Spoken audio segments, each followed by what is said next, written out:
सनातन धर्म में माघ मास केवल एक पंचांग का महीना नहीं है, बल्कि यह आत्मा के पुनर्जागरण का महाकाल है। यह वह समय है जब प्रकृति, मन और आत्मा तीनों तपस्या के लिए अनुकूल हो जाते हैं। शीत की कठोरता बाह्य शरीर को कांपाती है, किंतु उसी ठंड में किया गया स्नान अंतःकरण की अग्नि को प्रज्वलित कर देता है। शास्त्र कहते हैं, माघे स्नानम नरेणैव कर्तव्यम पुण्यवर्धनम, अर्थात माघ मास में किया गया स्नान मनुष्य के संचित पापों को धोकर उसे पुण्य की ओर अग्रसर करता है। माघ मास में सूर्य मकर राशि में स्थित होते हैं। यह सूर्य का उत्तरायण काल है, जो आत्मोन्नति, ज्ञान और प्रकाश का प्रतीक है। यही कारण है कि इस मास में किया गया प्रत्येक साधन, जप, दान और तप 1000 गुना फलदायी माना गया है। माघ केवल कर्मकांड नहीं, बल्कि मनोवैज्ञानिक शुद्धि का काल भी है।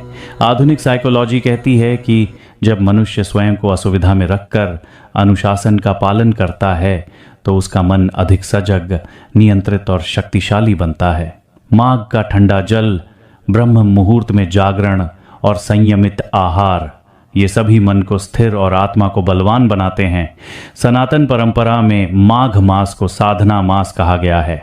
इस काल में ब्रह्म मुहूर्त में उठकर गंगा, यमुना, सरस्वती या किसी भी पवित्र जल में स्नान, विष्णु सहस्त्र नाम, गीता पाठ, राम नाम या महामृत्युंजय जप, तिल, गुड़, कंबल, अन्न और जल का दान, एक समय सात्विक भोजन या उपवास, मौन, स्वाध्याय और आत्मचिंतन, इन सब का उद्देश्य केवल पुण्य कमाना नहीं, बल्कि अहंकार का विसर्जन और आत्मबोध की प्राप्ति है। सनातन दर्शन कहता है, मनुष्य जैसा सोचता है वैसा ही बनता है। माघ मास में वातावरण, तिथियां और ऊर्जा ऐसी होती हैं कि अवचेतन मन, सबकॉन्शियस माइंड पर किया गया कार्य अत्यंत प्रभावी होता है। यही कारण है कि इस मास में लिया गया संकल्प जीवन की दिशा बदल सकता है।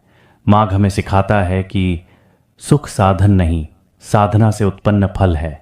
ठंड में तपस्या करके मनुष्य अपने भीतर यह विश्वास जगाता है कि वह परिस्थितियों का दास नहीं, बल्कि अपने चित्त का स्वामी है।